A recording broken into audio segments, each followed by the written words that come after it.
For the folks that are watching who are like, what brought these two folks together? Um, Kyoka was talking with, I believe it was Rashida and Stephanie. Yeah. And you said something because you spent what, a year abroad, 2 years abroad, traveling as a nomad? About a year and some change last year. And you did that. Now you're back stateside, and you said something about wanting to retire at your current age, which Right. is what? Oh, I just turned 31. And what did you say about the reactions you get to when you say that out loud to people? Oh, people are aghast. You want to retire at 31 when you're already not working hard enough? They're like, people are like, the audacity of you not wanting to work more. I get that reaction from people in my age group and people above my age group. So like older people are like, no. And younger people are like, what? Girl, what? You don't even own a house. You're not even like, you're, these are, like, this is what we're all supposed to be striving towards. Like, you should be working for another 30 years at least. And Yeah. doesn't that sound horrific? The idea of working another 30 years? Yeah. Yeah. Gotta be honest. Yeah. So, in those reactions, you got two things that I find very interesting. From the older folks, like, it's almost the, well, you don't deserve to retire. You haven't earned it. You haven't worked enough, Well, yeah. Yeah. which is wild when you think about it. I'm used to, I don't want to single your generation out, but y'all grew up rough. Not like y'all so I'm trying to think of how to say this. The generation that raised you were like, pick yourself up, like you fall in And they space. didn't raise us, they just turned us loose. Exactly. And so I think also what kind of helped me is I was raised by a mom who did not respond well to that kind of harsh upbringing. Like her relationship with my grandmother was like very contentious. And so like when she raised my sisters and I, she was kind of like very nurturing, very caring, like very tapped into our emotions. Like, and she would say, I don't want to inflict abuse on you, so I'm going to yell at you and then walk away. Right? But I think like because I was kind of raised that way, it kind of I have this aversion also to that kind of rough and tough, like you need to push yourself to the brink sort of mentality. And I mean, I grew up like my mom always worked a lot. So I grew up with the expectation that like, okay, you're going to have to work two jobs and go to school. So I have that kind of like ambition, but I never settled into it. It was always discomfort in that kind of environment where I was like pushing and trying to I'd strive. argue that it wasn't ambition, it was more an expectation, but it wasn't something that you were aiming for. Yeah. Um, but I think it's wild for folks in my age group, if folks in the age group older than me, because they don't know you. Like, think about the gall I gotta have to tell somebody, oh, well, you haven't earned that. I don't know you. I don't know your life. I don't know what you have done, but that I feel comfortable telling you, no, you don't deserve rest, and you haven't earned rest. Like, there's that thing that can be unpacked. So that's one thing that I just think is wild as hell. And then for you to get it from young folks to say, well, you don't even have a house yet. I find really interesting. And I know, well, wait, you're a millennial. You're just a younger millennial. There's definitely a difference between older millennials and younger millennials, I'm finding. Um, but the idea that even with the world that y'all have grown up in and the things that you have lived through, that even in 2024, they're still like, but you haven't bought a house yet. Like, you haven't ascended through the levels of the American dream, which I may be speaking out of turn here. I would think y'all are like, this is all bullshit The sham. and a sham, but that there's still young people holding on to that idea and that it can still be realized. Two very different, well, I guess basically two responses, but coming from very different points of view that I just find incredibly interesting. I mean, so I think the millennial perspective, if I can speak to it, is we're more focused on the right now, right? So I have some friends who are steeped in hustle culture, right? They are grinders. I aspire, but they want to grind towards extravagance, right? Like they like to go on the expensive, luxurious trips. They like the IG pictures. They want opulence or perceived opulence, aka debt. Or they work, I'll be like, they work to not be in debt but to afford like lifestyles that aren't maintainable. And then there's also people who so a lot of what I'm dealing with right now, because I'm so fresh back in the US, I came back in April, is I kind of went on this trip and I had this expansion of my worldview. And then I come back to Texas, which is still very much steeped in like Southern values. And like a lot of my friends here are partnered and they come from families where like their parents were able to help them with the down payment on a house. And so we're just at different stages in life, just in general. But I kind of don't fit in a way anymore. And I think part of that is the location, right? Like being in the South. I don't know if I would be having that same experience if I lived like in the North or like in California or something like that. But I think all of those things are kind of influencing me saying I want to retire now. I don't know, because I think fundamentally, I think the core of the reactions and the responses you are getting is American hustle culture. Mm-hmm.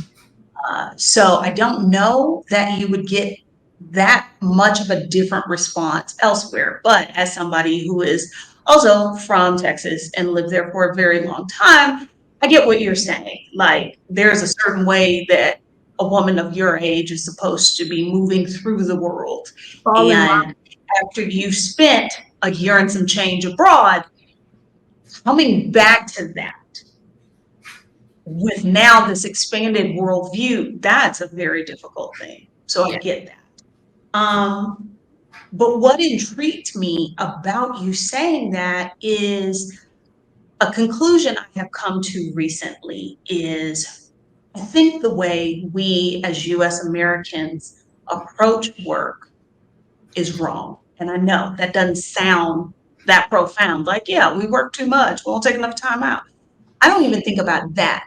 I think we should, and we don't, take, I don't know which of the gurus said it, but like begin with the end in mind. When you got out of college, when you got out of your master's program and you got a job, were you thinking about the time when you would no longer work and need that job, quote unquote, retired? Does anybody, do people That's think my about point. that? Okay, that's my point. Because knowing what I know now, being able to kind of, reach what is considered to be coast fire. And we'll talk a little bit more about what that means. But basically, I early retired at 45. And basically, I bumbled into it.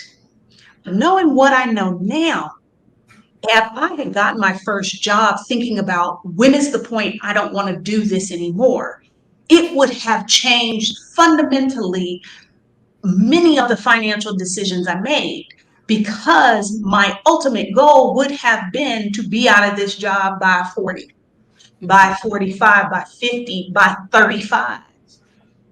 So that's what made me really interested to talk to you because I think you're still in a position to get out early. But Well, tell me about it.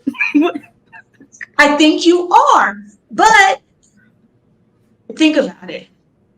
If you started a job thinking about, okay, my plan is I don't want to work anymore for money by the time I'm 40. You got your first like big girl job at what? 25? Yeah. Okay, so that's trying to do math here. Did I say 45? Did I say 40? Is that 15? Is that 20 years? Oh no, but you 20. get, I'm a money person, I'm not a math person. Okay, but you get the idea. If you knew I've got 20 years to make enough money and make investment choices so that in 20 years I don't have to do this anymore, that gives you kind of an end goal in mind. If you're anything like me, retirement was an idea, it was a concept of an idea, Mm. something old people did maybe in your 60s, but I didn't really think about there could be a time when I didn't work. I mean, So, retirement feels like a fictional place that I'll get to if I have a pot of gold. If somebody grants me a wish, it doesn't feel obtainable at all. so let's dig into that. Why doesn't it feel attainable? So I guess okay, I think to answer that we have to talk about what retirement would look like for me. So I've had ideas about this now since being like in the Exodus Summit community and like talking to people who are older than I am, who are already retired. I think the retirement would be less struggling with my finances, like less concern with how I'm going to make money and how I'm going to pay bills. So it would be getting to a place where I feel financially comfortable to just live my life and not have to work so much to survive. Getting out of survival mode, if that's possible to ever get out of survival mode. Um, and then, but kind of conceptualizing a path forward to get me out of survival mode, that's where the difficulty comes in because it doesn't seem like I'll ever get to whatever that number is, like maybe it's, I don't know, like how much money do I need to live the rest of my life? Because that number is in the millions. Okay, because that's what I was going to ask you is, do you know what that number is? Okay. I said a pot of Again, gold. I sit here as somebody who, by most American standards, doesn't, I don't think most Americans would consider me as somebody who has a lot of money. Um, and I think when I did the math myself, I was surprised that it didn't need to be $2 million, $3 million, whatever. I saw your eyebrows go up. Is that news to you? Yes. And this is the message I'm trying to get to younger people is retirement doesn't have to be this vague concept of an idea that might happen if you just stumble upon some money. Because let's be real. For 19 years, I worked in public K-12 education. I have never earned more than $60,000 before taxes. It's possible. And like I said, I stumbled into it. Had I known what the hell I was doing, I could either have more money now or left sooner. This idea of what you think retirement is, if you were to stop working, let's say at 35, is that retirement vision the same? That feels doable. But it also means, you know what okay, so I think having an age that I feel like is realistic for me to retire will propel me to hustle in a way or be more strategic with my money to where I can see, okay, if I'm working until I'm 35 and I'm serious about it, I got to get into gear, right? Like I have to get into gear and have to do the things with my money, figure out what the things are, do those with my money, and knock it out. So it's like if you started with where you want to be Instead and of then just work toward that. mm, It's the same concept. But for whatever reason, when we get our first like grown up jobs, that's not anywhere on the radar about like there's a point where I don't want to have to work to eat anymore. Um, I got my first teaching job and I was like, okay, I'm going to do this for 30 years. And then they'll give me a pension. That I was like, okay, this is it. I'll do this for 30 years. I didn't know what the hell a pension was. I had no idea if it was gonna be enough money to even live the life I wanted. I didn't know, I didn't even think about, so what does that mean when I'm 54, 53? What am I gonna want to be doing? And then I started doing the job and I was like, there's no way in hell I'm doing this for 30 years. it's Now, depressing. yes. And I think if this is what I mean by we think about work in the wrong way. If we went into this job as, or series of jobs, because I realize nobody keeps the same job for their entire adult career, but if we went into them thinking about this is just one more step to my goal of not working past X date. What do I need to get from this job? What are the financial things I can take advantage of here? I think I think we'd be all the better. So I don't think we answered this question. I think we kind of talked about it, but we didn't really answer it dead on. Is it that you would like to be retired, or is it more of a this work obsessed culture that we've got in the US? I don't really jive with this anymore, or maybe it's a combination of some things. I think I don't really jive with that. I think being back in the US has really like dampened my morale. Like because experiencing how other countries have a work culture that still treats them like humans, I'm like, well, I could do this in a different place.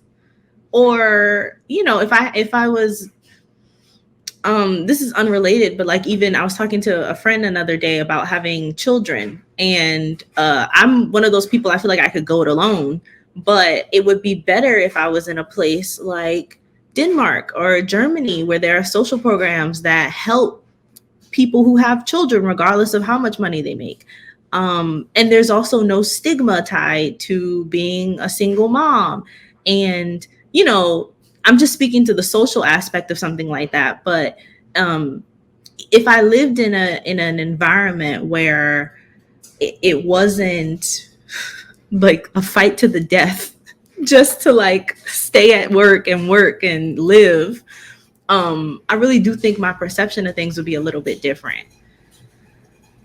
And I think also like when I think about this idea about retiring early, some of it is me just wanting to do more of the things that I like, that I enjoy. So traveling and like writing for fun and not work, um, just things like that. All of that is fine, and you don't have to justify your dream to anybody. Okay, you don't. Thank you for All saying. of, you don't. For whatever reason, you don't want to work anymore. It's a valid reason. That's another thing that I think goes back to the whole Protestant work ethic thing is, oh, you don't want to work, that equates lazy, and Yeah. lazy is bad. First of all, let's talk about how we define work. Work, I find in the US, is about you providing your labor to make somebody else money. Because there are lots of things that I bet you like spending your time doing that people do for work and get paid for. So it's, it's not that it's not really that you don't want to work. You want more control over your time. It's not that you're lazy. It is you want to do things you enjoy. And there is nothing wrong with that. How much do you know about the FIRE movement? I know that it stands for financial independence, retire early. I know that Halisi and her husband over there did fire. I've heard you say the word fire or acronym. That is what I know. But yes, that is the traditional meaning of the acronym, financial independence, retire early. What's really interesting is when you look at some of the financial, because a lot of the people who talked about their FIRE journey publicly were like financial bloggers. People were talking about like how they were getting out of debt or how they were trying to reach a net worth of this, blah, blah, blah. Very few of those people are actually like truly retired, if we want to be the word police here, in that they don't work at all anymore. Basically, they're doing exactly what you said. They want to be able to spend their time in the ways that they see fit and not have to exchange their time for money the way they did previously. There are different kinds of fire. So when I was talking to you before about like what that number is, it all depends on expenses. That is the only thing that is going to determine how much money you need, how long you have to work until you hit the magic number. It all comes down to expenses. Because think about how you live your life now. You've got the money that comes in, you've got the money that goes out. In theory, you stop working, there is no more money coming in from your direct labor. There is money going out. So you want to accumulate enough money and have it set up in a way that it is continuing to grow to beat inflation and to make extra money so that the money that's going out based on your expenses doesn't eat up all the money and there's enough money for you to live another 30, 40, 50 years. That's it. Does that sound horrible? It doesn't sound horrible. It's just so when I previously heard about the fire movement, I just figured they weren't talking to me. Like Really? I thought it was like for people maybe like in their late 40s, like people who were maybe 10 to 20 years out from retirement. I didn't realize that it also applied to well, I am getting old, but I didn't realize it also applied to like other people. Literally, it could apply to anybody. First of all, the concept of retirement is a very recent invention. Or I should say, the idea of retirement for people who did not have significant financial money generating assets. Like if you came from a family that owned a significant amount of real estate that generated income, then yeah, work was optional for you. But the average everyday like working person, more than a little bit more than 100 years ago, the concept of retirement in your 60s did not exist. You worked until you physically could not. Yeah. And most people were dead by then anyway, so it didn't matter. Morbid. I mean, I was a geography teacher and we talked about demographics and life expectancy. If your life expectancy is 48, retirement is not a thing. You've probably still got minor children at home. But our life expectancies are longer. Physically, I'm probably going to piss some people off when I say this, but physically, you probably shouldn't be working beyond your 60s. There have been studies that talk about the mental decline that kicks in around age 60, 62. Mm. So, like, even though we figured out ways to last longer, that doesn't mean that's just more time for us to work. If anything, that's more time for us not to. When you said that, there's somebody shaking their fist at the TV Oh, saying, absolutely. Absolutely. Absolutely.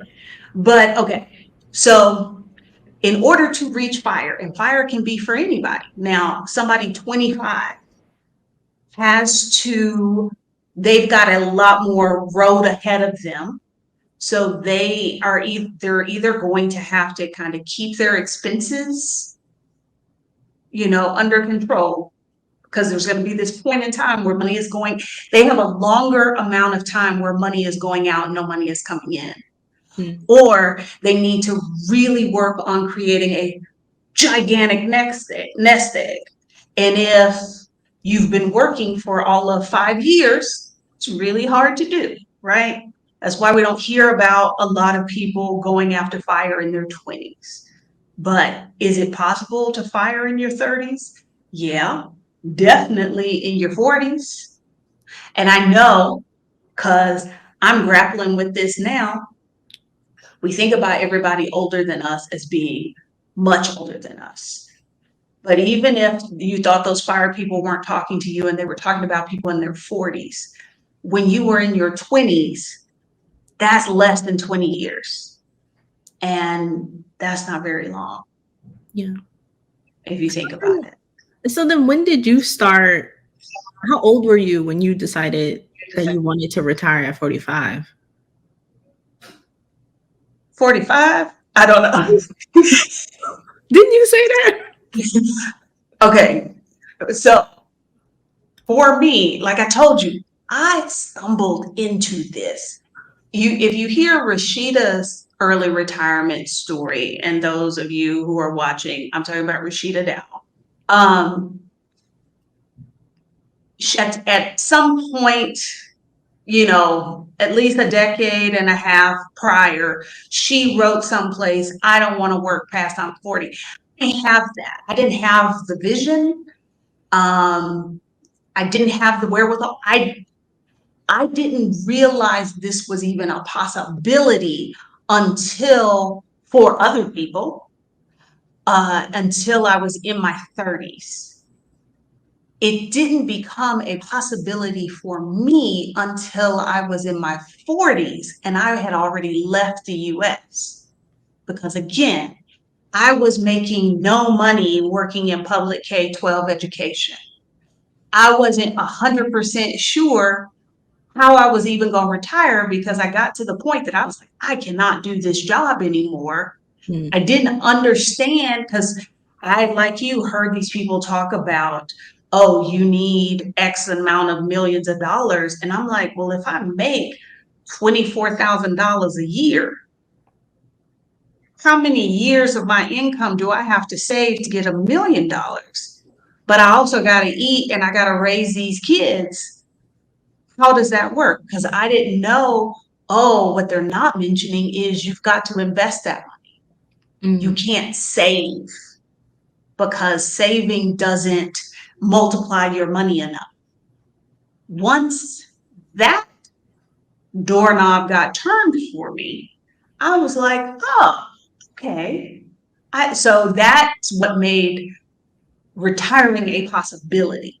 What made retiring early was I was working in Honduras, and those people were like, we are changing up things and we need you to do 2 to 3 times as much work, but we're still only going to pay you this itty bitty money that was already a 60% pay cut off of what I was making in Texas. So that tells you it was nothing. And I I looked at those people and I was like, no, thank you. And so I took a year off. That is when I first moved to Mexico City. And during that year and how I lived, outside of like the traveling I did. I was like, I looked at the money I had in my retirement accounts and I was like, you know what? Basically, if I stay out of the US, I don't have to work in this same way. So I was in my 40s when I started to put that together. Mm. And had I known what I know now 10 years ago, even though I was investing 10 years ago, I didn't quite understand that like, hey, also I had a useless man. So there was that hang up too. And who was not on board with any of this kind of thinking. And is one of those people that will probably work until they physically can't or they die. So no, it wasn't until my 40s that I figured that. Mm. Well, at least I got a head start there. Yes, that's great. I was talking earlier about like the kinds of fire there are. So it's all about your expenses because that determines how much money you're going to need. And so some people are like the same. Okay, think about when we talk about retirement. People talk about like, oh, that's when I'll travel. That's when I'll take up this hobby. That's when I'll fish. All that stuff costs money. You stop working on your job. So how are you going to fund this lifestyle? That same idea, plenty of the people who are retiring early, they're like, oh, I'm retiring early so I can live it up. And so those people were like, because they have these big grand plans, their expenses per year might be $100,000, $150,000 in retirement. So how big is the nest egg you got to have to make that happen, right? So those people are called like fat fire because they're going to be living fat, right? So if you hear somebody talking about, oh, I'm, on my fire journey, I'm working toward fat fire, what they're telling you is their plan is to be a multimillionaire when they quit working. Even And that sounds intense. well, as somebody who never, even our joint income, like was just as the marriage was dying, was just getting to $100,000. To me, the idea of you spending, Right. so I already knew fat fire wasn't for me. I can So I was imagine like, so much money. okay, so what are we talking about? So then there's fire, which I think is around a million or so, about $40,000 in expenses a year. Again, that was almost my entire salary. So I was like, if I'm living on less than that now, I can live on less than that in retirement. So fat fire, those are people who are going to be spending like $100,000 a year. Then there is lean fire. I was like, this sounds like something I could do. And this is people spending like less than 40,000 a year. Um, and then there's something called coast fire. And this is what I consider myself, this is what Rick and Halisi of Our Black Utopia consider themselves. The idea is I haven't reached the magic number yet, and where that I don't have to work at all. But I got enough money in enough places, doing enough things that if I have like a little side job, it could cover my expenses for today. Mm. But I let my money keep growing. So I just have to coast to retire. And so we all consider ourselves to be coast fire. Actually, that answers a question that I had because I was wondering if your money is in retirement, you're not supposed to touch it. Like a 401k, you're not supposed to touch it. And if it's in stocks or bonds or whatever, you're not touching the money. So, like, what are you actively living on? What's in the pot currently? And how Are you transferring over every year how much your expenses are a Excellent year? question. Excellent question. Okay, so this is the big difference between you want to retire when the government says you can, which is about 59 and a half if it's your money, about 62, although they really prefer if you did 67 if it's their money. It ain't gonna happen. I Ain't ain't gonna got happen. in me. 65, is it 65? Or is it, well, it depends on when you're born. But for you, it's probably 70. Uh, of when you can collect your full Social Security, right? If you get Social Security at 62, you're getting it early and they're going to reduce the amount you get. But like the money you put in 401k, an IRA, you can have that money penalty free 59 and a half. If you are willing to wait that long to stop working, you put the money there, it grows with some tax advantages. But if you are thinking about getting out early, you got to put money to work in places you can access before you're 59. This is where a regular brokerage account, like a regular investing account, a taxable brokerage account, you might hear it called, that's where that comes from or comes in. Um, have you ever heard anybody talk about like a backdoor Roth? Yes, but I'm not sure what that is. But I've heard it. Okay. So you put the money in the 401k before you retire or early on in your retirement. You take some of that money out the 401k, you put it in an IRA. You convert the IRA to a Roth. You pay taxes, and then that money can be in a Roth account so that when you do need to take it out, you can take out the contribution amount. So it's a little workaround. There's another loophole that people are getting, and I don't want to say they're getting over because I'm glad they figured this out. If you have an HSA, a health savings account, because to qualify for those, you have to have a high deductible insurance plan. Mm-hmm. That money that goes into the HSA, it can be invested. Really? Yes. And then here's the thing. Let me write some of this down. You, Hold on.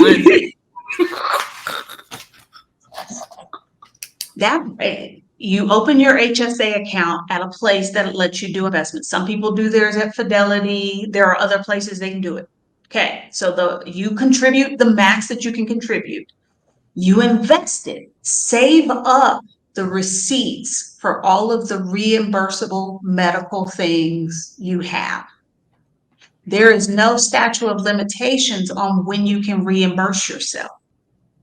So imagine that money has gone in pre-tax. It has grown tax deferred in your investment of choice.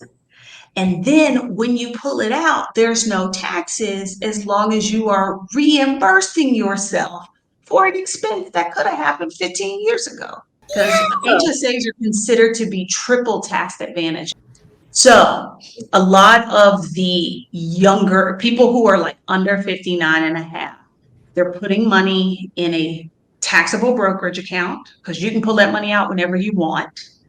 They're putting it in or they will put it in a Roth IRA. That's probably the big thing is if you think you are going to retire early, you've got to have money in places that aren't designated as retirement vehicles so that you can access those, so that you can think about like, okay, so how much time is between now and when I'm 59 and a half? Some people, that's going to be stock investments. Some people, that is going to be real estate. That's a I have personal no choice. desire to own property. I don't want to be, I'm not going to buy a duplex and flip it. I'm not doing none of that. I don't want to deal with, I don't like talking to people. Why would I? I was a landlord. Unfortunately, I did. I was the unfortunate part is the landlord. The fact that I did not enjoy it, that is not unfortunate. It just is what it is.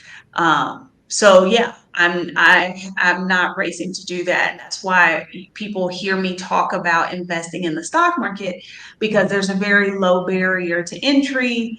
Um, and nobody's going to call you in the middle of the night complaining about a clogged toilet. And before somebody comes over here and talks about, well, that's why you get a property management company. Yeah, I don't want to deal with that either. Now, you didn't mention stuffing money in a mattress. So I'm assuming that's not something we should be doing. No, that is not something you should be doing. As the granddaughter of somebody who put her money in the walls, let me Same. tell you, Or that is floorboard. not something you want to be doing, primarily because your money is beyond the obvious lack of security, um, your money isn't going to keep up with inflation. This is why, regardless if you're trying to get out early or not, you got to be investing because you want your money to increase faster than inflation is increasing. And saving money in your mattress, in your regular savings account won't do that for you. Okay. You got to be investing in something. Now, that could be tennis shoes. It could be beanie babies. It could be your friend's nail salon slash muffin hospital. I don't know. There are lots of ways to invest.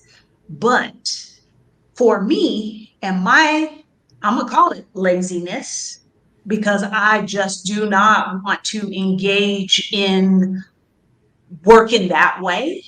The stock market has been the thing for me where I have seen my net worth triple in the last 8 years. And I have literally done nothing. Triple. Yeah. And I've done nothing. That's the important part is the I've done nothing.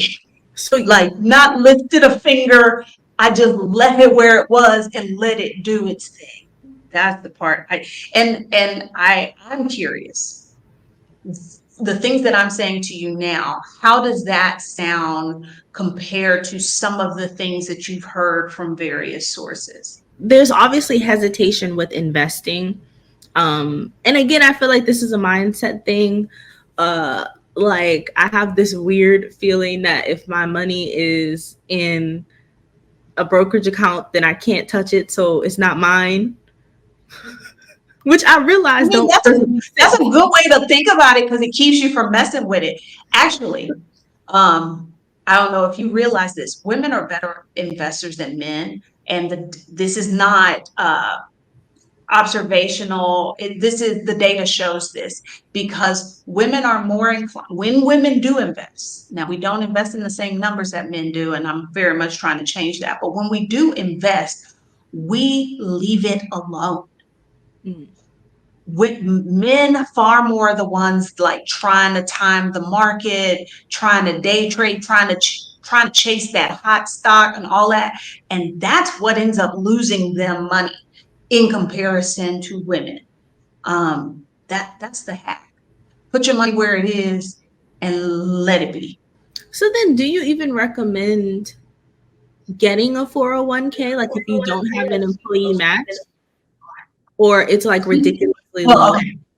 So a 401k is an employer sponsored program. So unless you are your own employer, you can't create a 401k.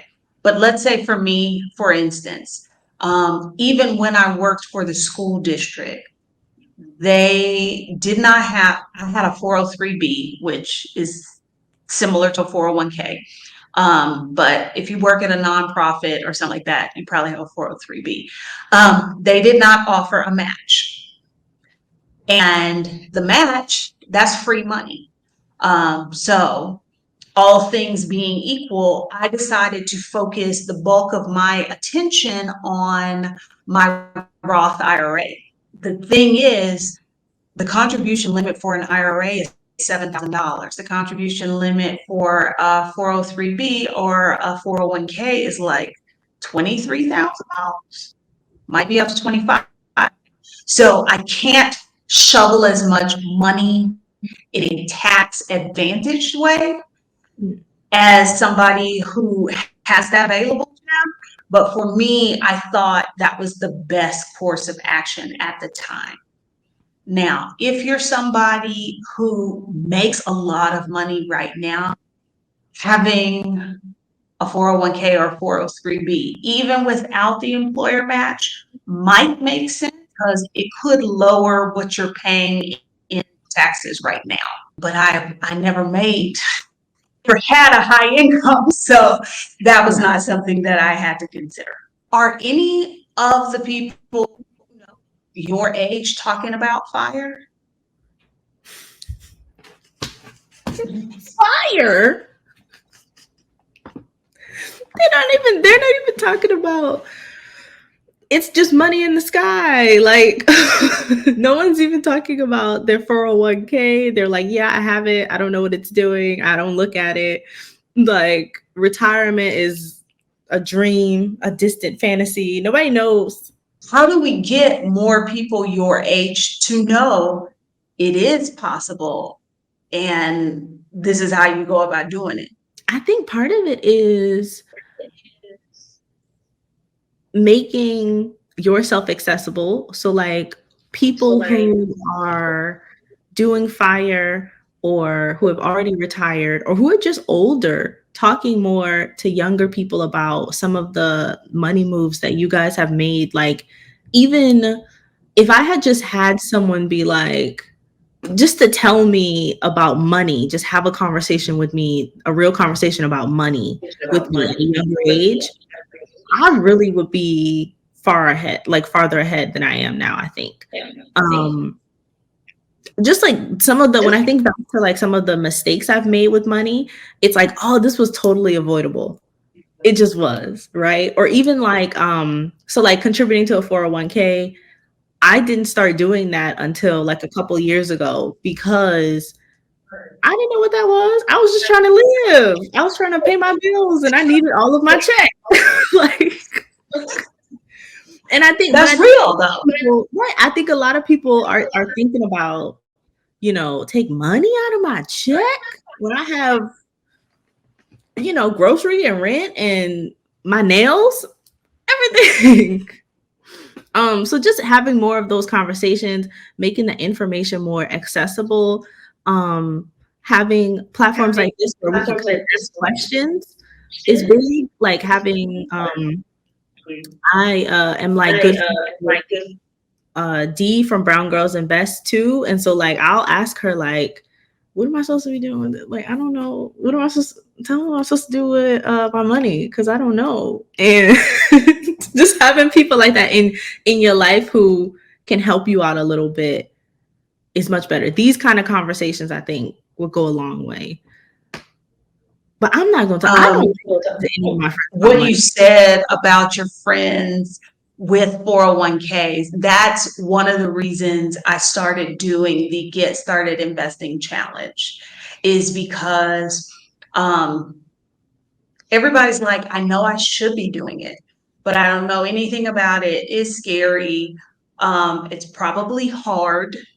And for me, it's about providing people information they can trust, because a lot of the folks on the internet are more concerned with taking your money than really teaching you anything. Like the work that I do, there's a reason I'm like not trying to pursue becoming like a financial advisor or a planner and getting licensed and all that, because one, I don't really believe you have to have those people.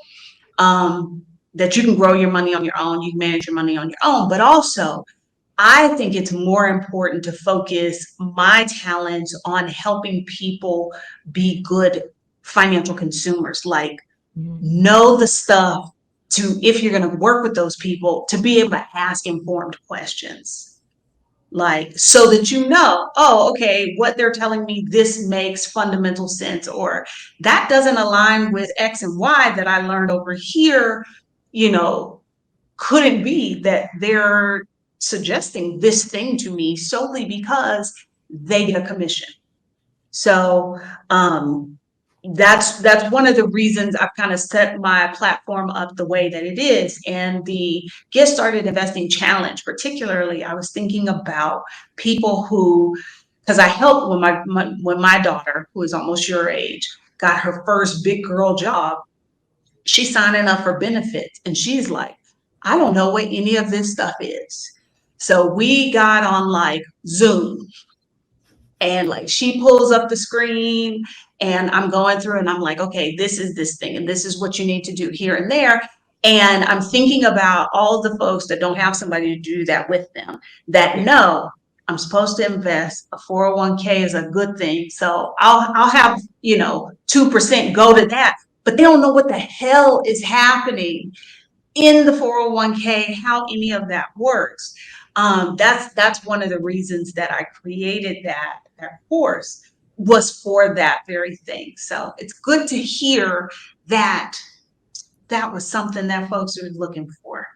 And I think too, I want to add to that, like some of the messaging around like financial advice is kind of scary. Like it almost feels like a lecture. You have like, I can't remember his name, but there's this guy who lives in Texas, and he is like a younger guy, like around my age, but he goes through people's finances, like he looks at their bank statements and their expenses, and he is so critical and he's so like insulting. And then Dave Ramsey talking about we got to eat beans and rice. Okay. I hear what you're saying. There is a lot of this, like, oh, you've messed up your money, you big idiot, you stupid person who's never going to get this right. I Yeah. get that. So it's hard to And we come were, and be like, actually, can you help me? You like, yes, yes, we made mistakes, but can but we, is all lost? you know what? Helping people without judgment is almost un-American when you think about it, because I would say almost every like social program we have, safety net we have, people just needing help aren't good enough. That's not a good enough reason to give them help. You need to make them feel ashamed.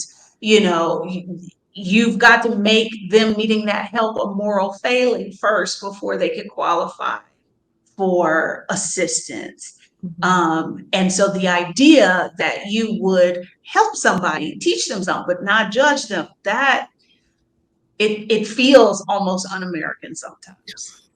We don't have to talk specific numbers, but do you have a 401k? Yes.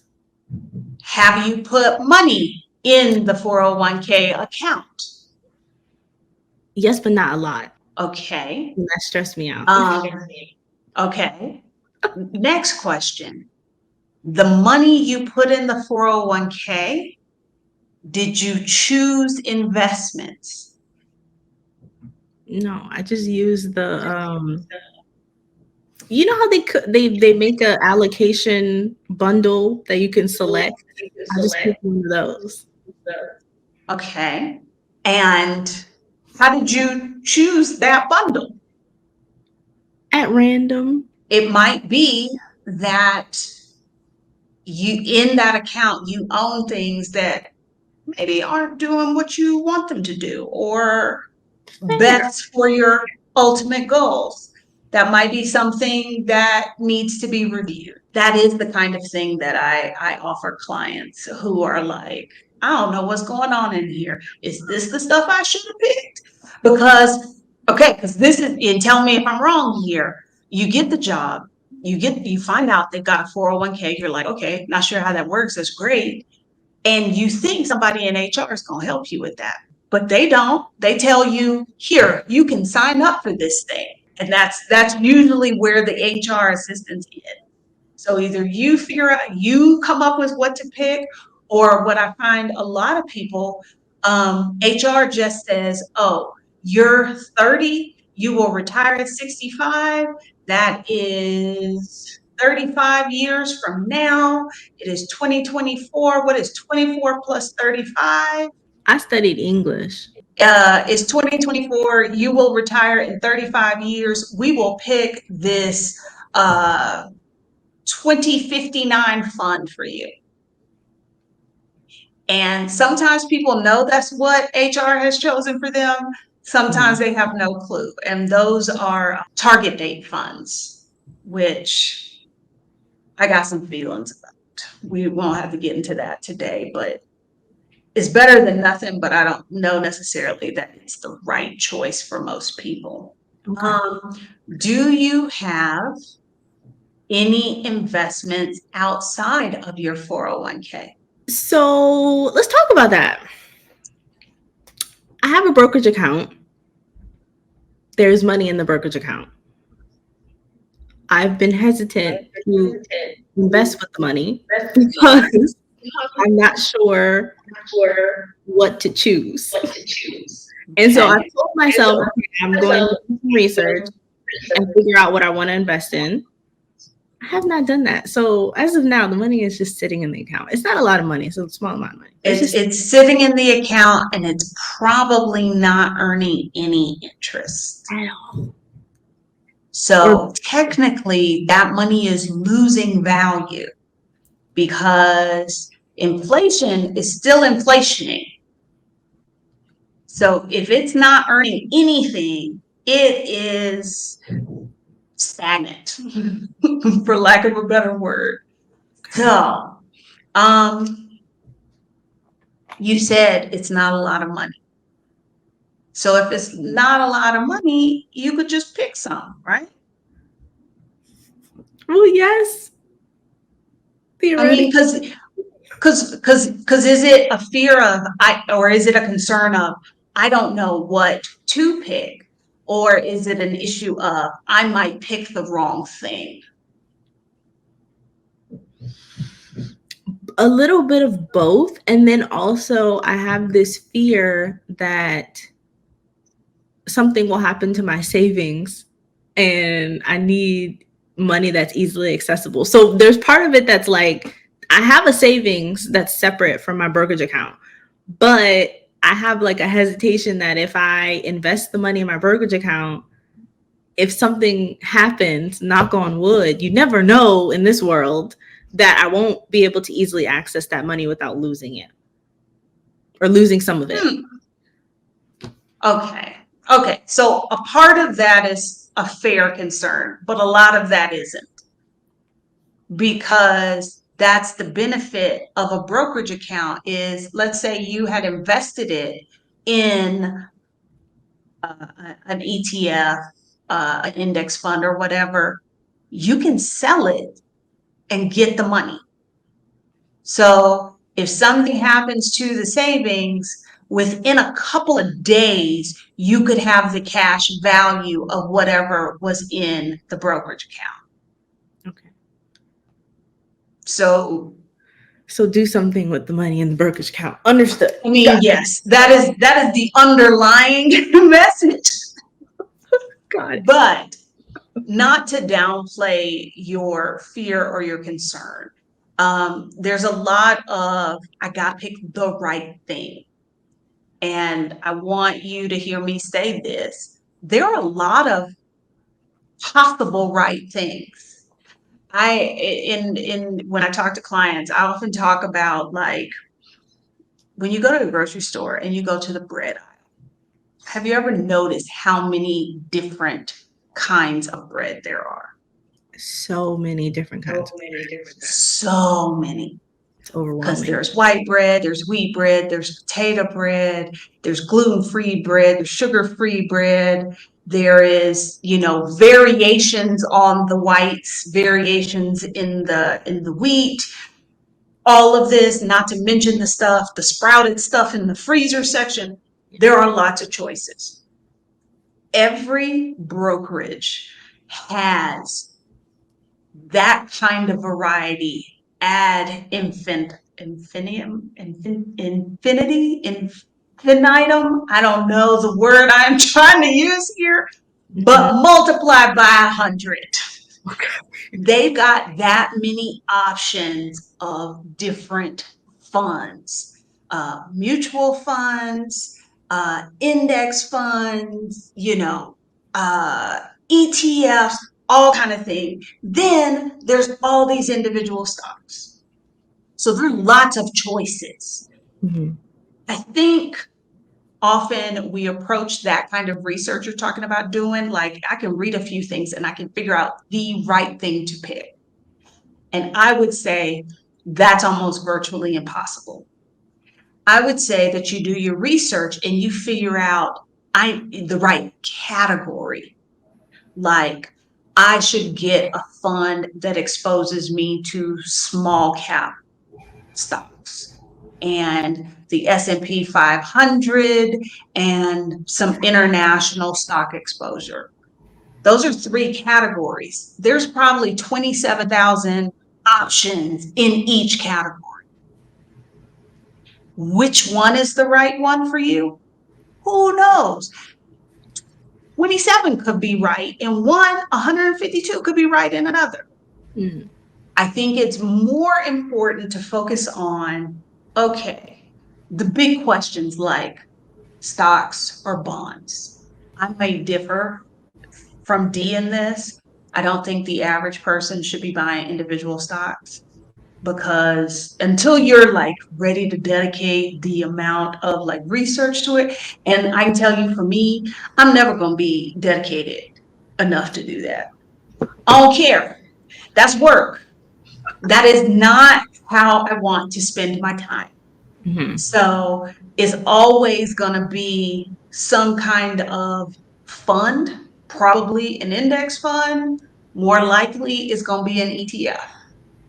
Okay. So if I've got the category of investment, like I need some stocks and I need stocks in big companies and small companies and international, then I'm looking for funds that fit into those categories and don't cost me a lot to own.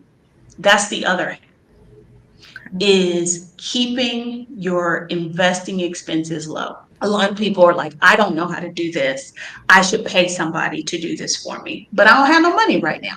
So I'm going to let this person tell me what to do, and they're just going to take 1%. That's 99% for me. Mm. Wrong. It is not. That is not how that math works. The math is What not. ends up happening, no, that math is not math. And what ends up happening over the life of your portfolio is really they're getting about a third. So if the goal is I need $1 million, that's giving them 300 grand and you getting seven. That's crazy. You want the expense ratios off of whatever you choose to be as close to zero as you can get them. Okay. With a few exceptions, it's not going to be zero because they still need to make money, right? Because nobody's offering you these investment options for free. Mm. Fidelity still is trying to make money.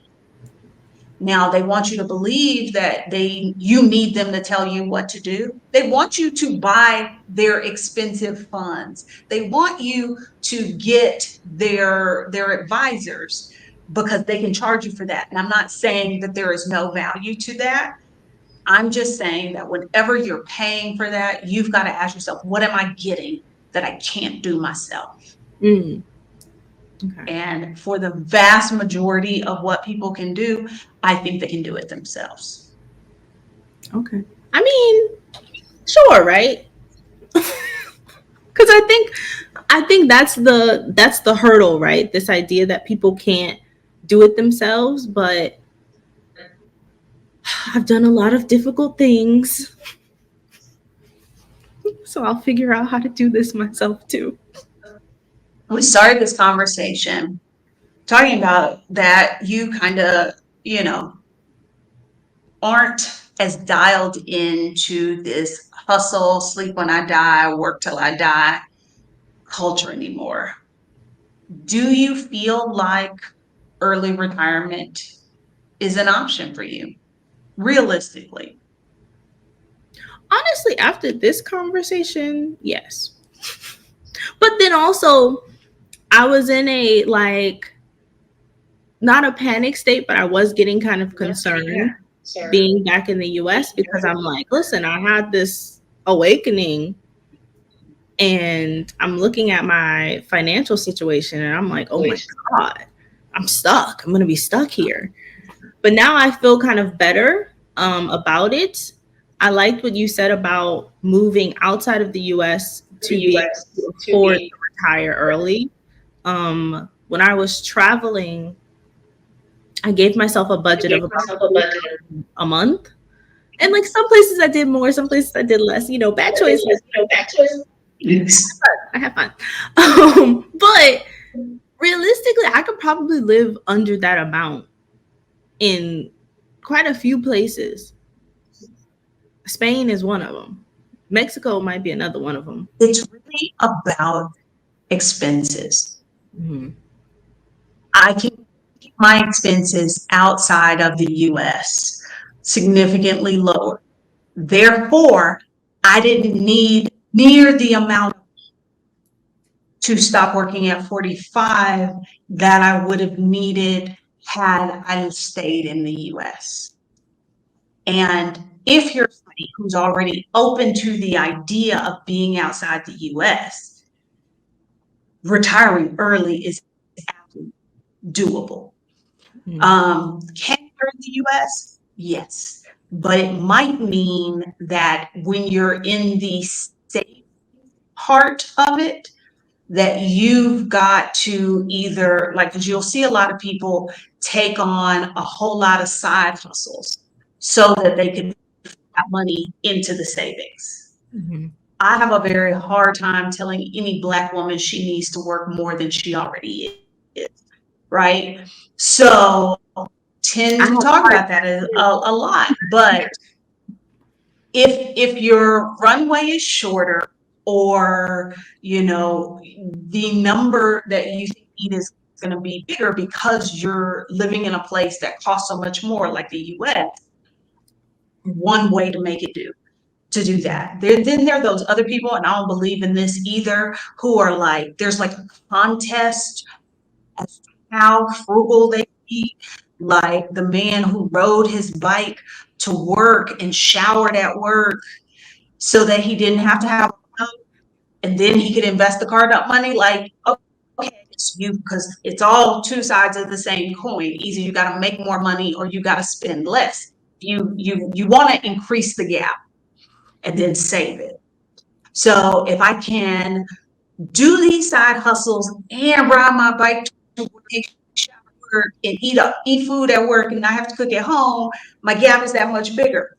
But is that the quality of life you want? Because I don't want to do that. So I'm never going to tell anybody like you got to be super frugal or you got to do all of this hustling. But it might be a situation of, okay, I like my leisure time. So that means my main source of income, I might got to find a different job that pays me more, Mm-hmm. so that my gap between what I spend and what I make is bigger, and I can put more money to the side. So it might be, well, I paid off my car, but I kept making a car payment and I invested that. Mm-hmm. That's Yeah. another way. That's a way to self-finance your next car too. It could be things like that. One thing that we didn't talk about that I did want to bring up are the concept of mini retirements. A mini retirement. This is kind of an offshoot of the fire community, but there are people who are like, we should strive to retire multiple times and often. Ooh, it's giving sabbatical. In a way, it is. Because again, well, I guess technically it is a sabbatical, but if you're like of my age, you think about sabbatical being for academics. where they take a year off from teaching to go Right. write a book or research a book or whatever, Yeah, right, right. right? But yeah, it is a series of sabbaticals, which I think also turns the traditional capitalist idea of work on its head. This idea that I'm not going to wait until I'm completely done with work to live my life. I'm going to work a little, I'm going to work a while, I'm going to put some money to the side, and then I'm going to stop working and I'll just live off that money. And I could keep doing my life as I'm doing it here in the US, or maybe I go bop around for a year or whatever. When that's over, I come back, I get a job, and then I continue on. I feel like that mindset is a bit more appealing for millennials just because a lot of us are focused on the now. Um, Going back to what you said about not spending your budget in a way that is oppressive. I think that's another issue with a lot of these like financial advisors or financial gurus is it's always like restraint. And I think like within reason, like I'm not doing well financially because I go to a coffee shop and spend $7 on a coffee. Can we figure out how to fix my budget to where I can still afford my coffee and save and pay off my expenses? Like it's not delayed gratification, but it's like It fitting the is, fitting it's it. delayed gratification, but I'm not going to tell you you can't have coffee. I'm going to tell you you're paying too much for rent. That 72-month car note is some BS. Like, your $8 coffee is not the problem. Now, there are fundamental issues with the financial system in the US, corporate greed being a huge thing. And I've said this before, that for me, leaving the US opened up this opportunity for me, but I had already come to a point where I was restructuring my life and making work less the focus of it. So even if moving abroad had not happened for me, I still would have made the changes in my life in a way, but it would have looked different. So I imagine I probably would have stopped living alone, Mm, simply because housing is such an expensive thing, that if I could have saved on housing expenses, that either would have allowed me more money to do other things with. And maybe one of those other things was to up my savings rate. Because a lot of the time, before it ever really clicked me that I could retire early, I adopted a lot of the practices, like trying to increase my savings rate, increase that gap between what I was spending and what I was making. mhm. I wasn't necessarily doing it with the goal of I'm gonna stop working at 45, but more of I want to be able to stop working someday. At some point. But it might look different. And I hear what you're saying about millennials very much being about now. So me saying, hey, getting a roommate to reduce your costs, like letting go of this idea that I, as an individual, must have my own place. That's less of a stretch for y'all than it is for folks my age. Mm. I'm aware of that. Well, they got some people that still live with their parents, and more power to them. I would, if I had that kind of Actually, they should. exactly. If I had that kind of setup, I would.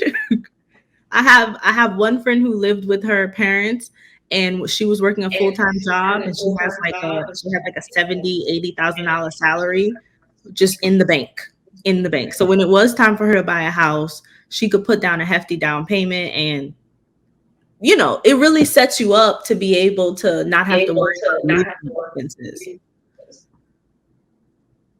Yeah, I think if there are any parent age folks watching this, you might feel like, well, I don't have the means to give my kid a leg up. but something as simple as letting them be there rent free Yeah. while they are earning adult money. And of course, having a conversation with them about said money and, you know, saving it and investing it, that doesn't cost you anything, but the the benefit that the young person in your life, because it ain't got to be your kid, the young person in your life could get for it. I don't think we really understand how big of an advantage that is. Do you have maybe one piece of advice that you would give to, I mean, me or someone who is like me? Uh, just one piece that you would like, if you could tell yourself 10, 15 years ago, what would you say? Open the Roth IRA, put the money in it, and choose some investments. I think from a financial perspective, the biggest thing somebody on the younger end of things can do is fund and invest in a Roth and have a brokerage account. And even if we are talking about $10 every time you get paid, that's still $10 that's invested and growing and making money where you are not doing anything. So that's my big thing. Open the Roth and invest, even if we are literally talking about a handful of dollars. Okay, fair. Talking about money to talk about money, it is a vulnerable thing. So I think I could be doing better with managing my money. I think also I probably have some like negative ideas about what it means to have money and to not have it. Um, I'm gonna unpack that in therapy, definitely. That's great. I know you kind of hit on one of the reasons I was thinking is because when you talk about money, whether it's intentional or not, there's a certain level of judgment we expect, whether or not the other person is actually going to judge us or not. But like, do I make enough money? Am I doing the right things with my money? Am I saying the appropriate things for somebody who is my age and, is supposed to be a grown up and doing grown up things? Am I? But it's I wonder if it feeds into like the capitalism and the hustle culture of the US, right? Because if you're not rolling in ducats of dough, then you're not doing well. And You're doing something wrong. you're doing something wrong. Like if you're not hustling to the full extent, then you're not accessing black girl magic, and we're all supposed to be magical, right? No, 100%. I think it has something to do with capitalism because under capitalism, you're supposed to want lots of money and you're supposed to want to hustle and do whatever to make all of that money. And I think there's a certain belief that the right money moves to make, everybody is supposed to know them. Now, where we're all supposed to have learned them, I don't know, but we're all supposed to know them. So I appreciate you taking me up on my invitation to chat and to be vulnerable. Um, because I particularly want to talk to you because of your age. Most of the ladies I get to talk to generally are in my age group, and there are so many things and so many ideas that, like, oh, if I'd have had them when I was your age, so I definitely want to talk to a young person. So thank you for being willing to be vulnerable and come here and talk to me today. Thank you for calling me a young person. Well, I think just my use of the term young person tells you what an old I actually am. But anyway, well, thank you for Thank, coming to have this conversation with me. thank you for having me. I hope that maybe you feel like it is more within the realm of possibility than you might have thought before we chatted. I definitely do. We talked about it a little bit. I walked into this conversation kind of apprehensive, Yeah. kind of worried about being vulnerable. But I'm glad we had it. I think the biggest thing for me right now is really sitting down and figuring out what my number is and setting a goal. Um, but it definitely seems obtainable now. Okay. So thank you for that.